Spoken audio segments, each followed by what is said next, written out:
morning mga kalumdong. So ayan po, ako po si Editor. So ngayon po, medyo mainit na naman ang panahon ngayong umaga. Kaya ipapakita ko po dito sa labas. Ayan po, lumabas po ako dito sa terrace para ipakita ko po yung may liwalas ang panahon. Ayan po yung Volcan Mayon, kitang kita po dito sa amin. Ayan po. Din po bunga ng mangga dito sa kabila sa aming kapitbahay. Buti pa sila may mangga. Sana all.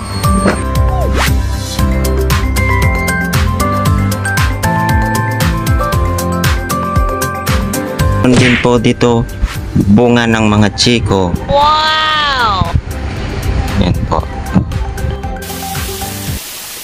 Hello mga kalumlong, welcome back sa aming channel, Umaga Vlog. It's me, Arcely. For today's video, ako ay maglilinis ng aking kwarto. At makalat po yung aking kwarto ngayon. So tara mga kalumlong, samahan nyo akong maglinis. Let's go!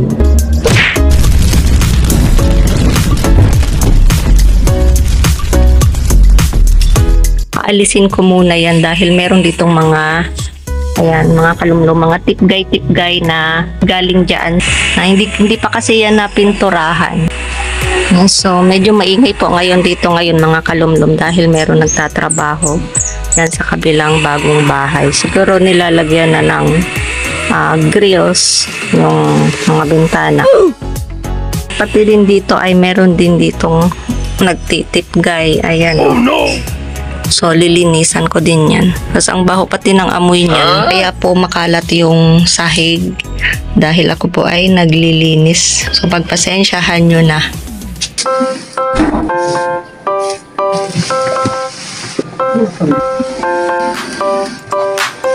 Aalisin ko muna yung itong mga naka-display dito mga kalumlum. Yan, dahil medyo maalikabok na rin. Tignan nyo yung mga tipgay. Ano ba sa Tagalog yan? Ang tipgay. Mga tipgay na galing dyan sa Kisame. Yan. So, ito yung mga naka-display. A few moments later. Yan. So, ito yung aking gagamitin mga. Let's go.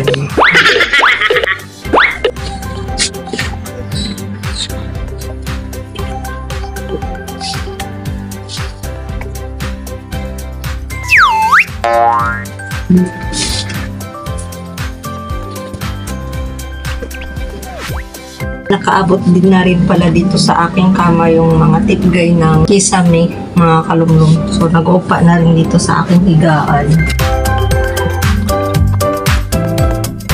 Ito yung mga Milo collection. Tagal na ito mga kalumlong na collection. Tatlo ito. Benji Paras, Alan Kaydi. Hindi, si Jerry Cordillera pala. Okay. Ito ay makukuha sa Milo noon.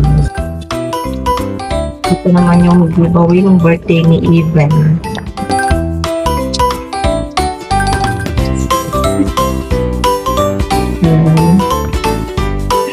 So, mother. Hindi ko mukha. Kasi ba kaya ito? Dapat naka-face mask. Ito yung alikabok. Exchange gift na bunot to Mayor kay Clyde Gallen. Niwan na lang dito pang display. Spitz collection. Mga Blackpink.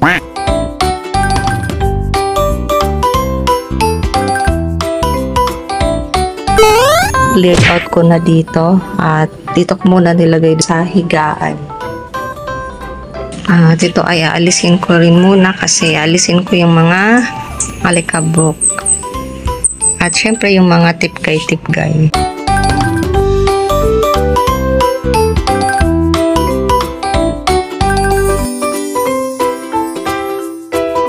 Ito yung inalis ko doon mga kalumlum. So, kumalat ulit yung ating sahig. Na-cleared out ko na rin.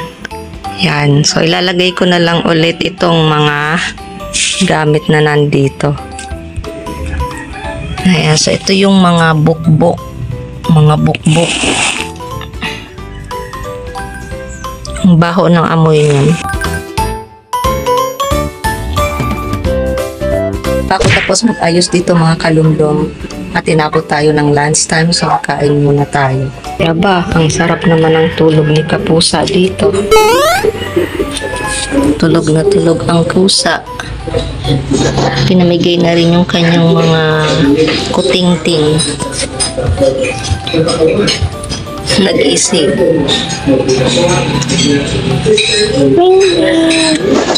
Initan din dito mga kalumlum, kaya nandyan sa may bintana. So, it's lunchtime mga kalumlum. A few moments later. Pagkatapos ko lang mag-lunch mga kalumlum at ipagpapatuloy ko na yung aking ginagawa. Yan pala yung mga naipon na bukbok na galing sa kisame. Akin na itong sasandukin.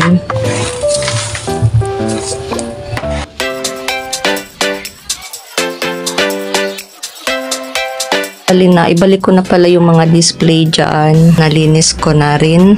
Tapos mga ilang days ay magkakaroon na naman dyan ng mga bukbok galing dyan sa kisame. Taayusin ko din yung higaan. Papalitan ng bedsheet. At pati yung kortina. 1 taon nang hindi napapalitan.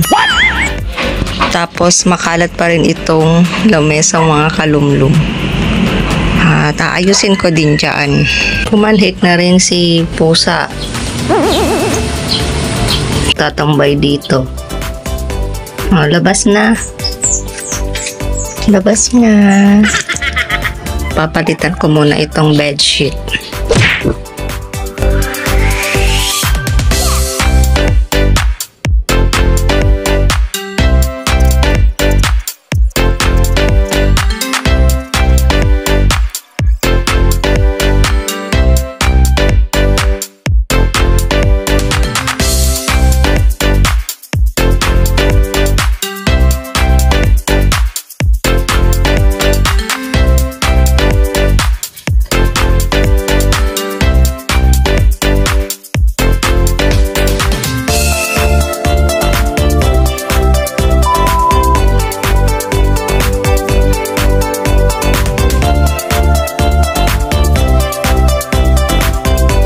Moments later.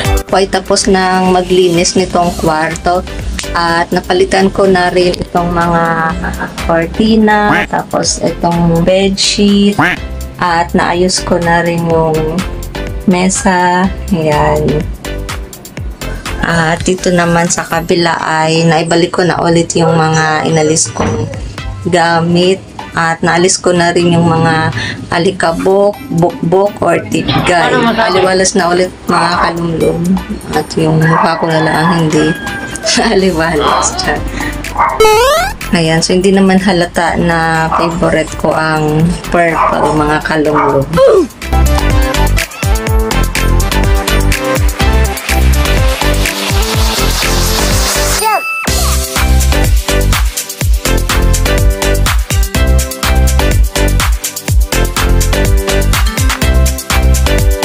Wala na rin yung mga kalat ko dito sa lamesa. Oh, by the way, sa mga gusto ng room tour, just comment down below. At itong mga kortina at bedsheet ay akin na rin itong ibababad sa tubig. Then, lalabhan. Later. Sunbathing ang pusa. So, ayan, ibinabad ko na muna sa tubig na may sabon na powder itong mga kortina at bedsheet. Hindi na rin ako gumamit ng washing machine. Bali, kinusot-kusot ko na rin iyan. Tapos, mamaya ay ipapabanlaw ko na lang kay Hector Guapo. Medyo mahangin din naman, kaya mabilis matuyo yung ating mga lagahin. Ayan, so maraming bunga itong mga chiko, kaso hindi naman ito maaabot na. May mga malalaki doon sa dulo. Kaso hindi na namin yan makukuha pa dahil wala kaming pangtukdol ng mga chiko. So, yan ay kinakain na lang ng mga paniki. At ayan mga kalumlum, kulay blue ang kalangitan. Tapos meron din naman mga ulap. So kaya mabilis magpatuyo ng mga linabhan.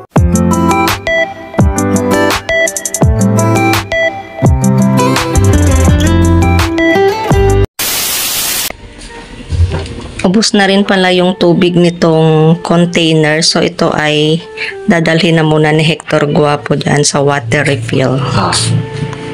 Malapit naman yung water repelling dito. Doon lang sa dulo. Kaya dadalhin ko na to. Iatid ko na tong container doon sa water refilling. Oh, ayan pala si Kuan. Kapag ganyan ate, naganda. Yan. Ba? Hindi, umiikot pala. Ano po? Umiikot na.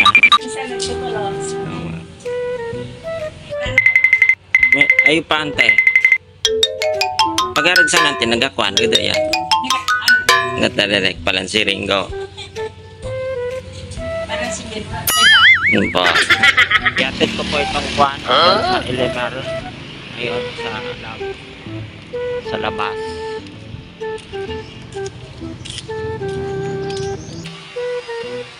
Guys, natin ko na po yung container sa labas. Yan po, medyo mainit po dito. Marami pong dumadaan po dito. Ganitong oras.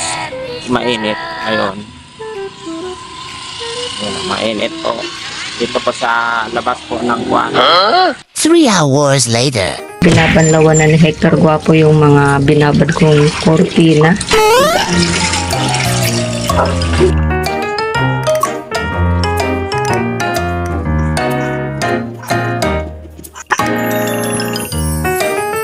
Buti na lang, di nawala ng tubig.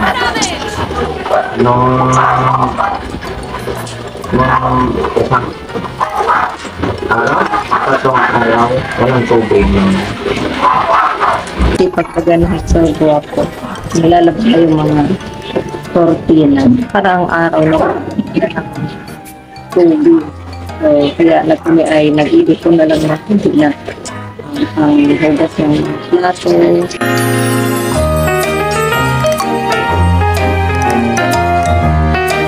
Sinasampay na ni Hector Guapo yung mga binanlawan niyang kortina. Sobrang tirik po ng araw.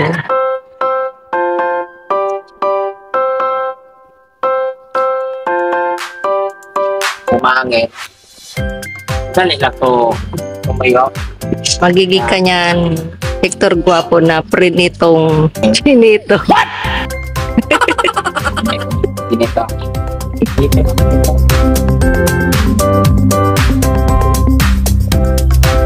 Mabilis lang naman to matutuyo dahil may hangin naman.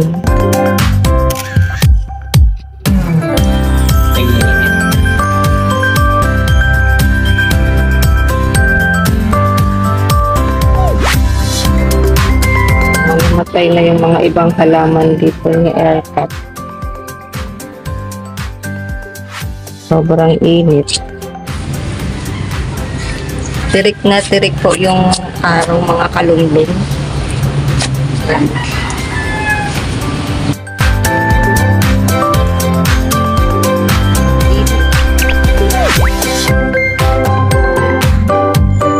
Later.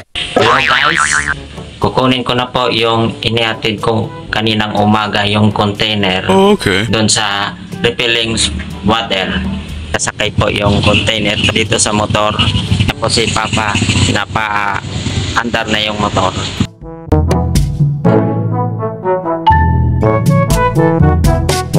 Papunta na po ako doon sa water refilling.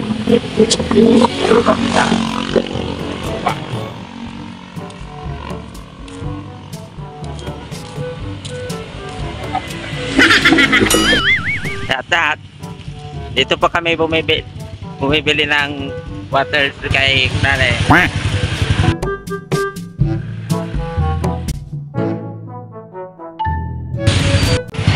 Dadaling ko na po tong kuan dito sa sinakay na lang po dito sa motor yung tubig.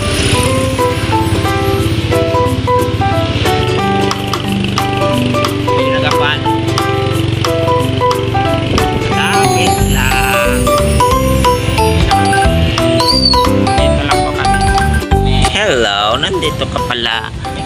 Tarsier. Tarsier.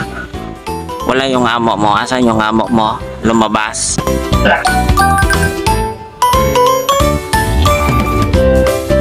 Never tubig.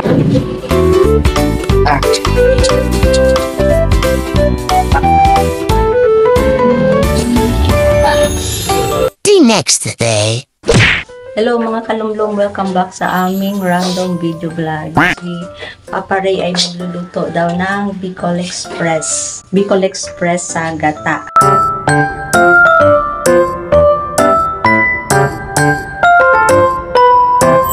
Yan, so ito yung mga ingredients. Karne, gata, tapos ito yung sili, sibuyas, bawang, ayan, kamatis at luya.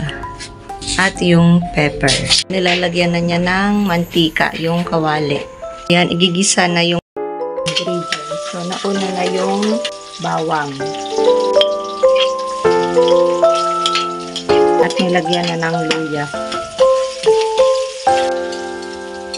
Sibuyas.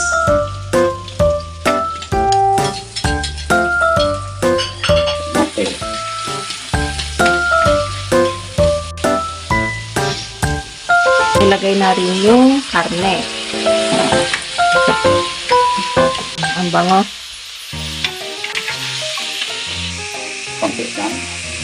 Lalagyan din ng balaw. Alaman.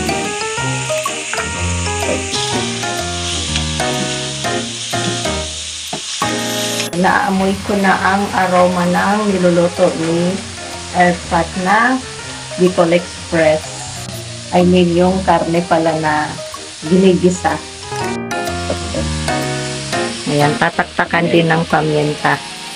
Linagyan na rin pala ng dahon ng laurel. Ganyan magluto si Airpat ng Bicol Express. Kanyang style.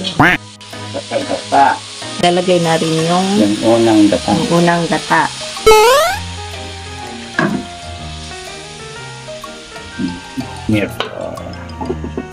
A few moments later.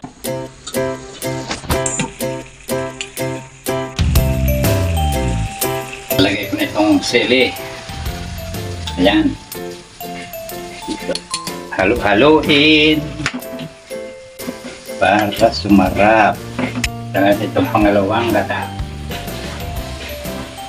So, nilagay na rin yung pangalawang gata para magmukhang creamy na ang Bicol Express ni Papa Ray. Ayan, tatapkag mo muna. Tapos, papakuluin. Gilayon. Ayan, mamaya. Luto na ito. Mga 5 minutes pa. 2 hours later. Ayan. Luto na. Wow, so ayan mga kalumlum, luto na ang Bicol Express ni Papa Ray. Ayan. Kumain mo kung tama ang hanghang sa'yo. Lumabas na rin yung mantika ng karne. So, tikman natin mga kalumlum. Titikpan natin yung luto ni Papa Ray na Bicol Express.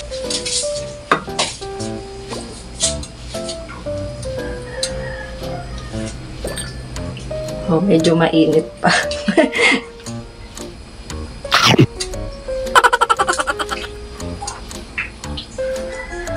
No. Oh no! Maanghang. Ayun. Medyo maanghang yung Bicol Express. Pero masarap. Ayan, so masarap yung Bicol Express. Feel na feel talaga yung sili, yung anghang. Lunch time naman mga kalumlum. So tara, kain na po tayo. Kain tayo mga kalumlum. Makain na sila. At ito na nga yung luto ng Bicol Express ni Airpat. So ito yung aming ulam. And then may natira pang luto ko na cabeche. Tapos ito. Yan. So kain. Kain.